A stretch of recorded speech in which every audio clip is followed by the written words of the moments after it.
راعي للتنمية البشرية.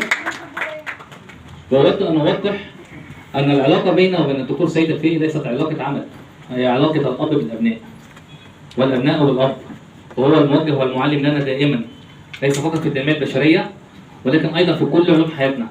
لما بيحصل عندنا أي مشكلة، أي أمور، على طول بنلجأ له. ممكن بقى يتعصب علينا بقى عصبية الأب لابنه، ولكن بنبقى على قلبنا زي العسل، بنبقى مبسوطين جدا لأن هو كبيرنا والمش كبير بيجيب له كبير، وأنت كبرنا يا دكتور سيد.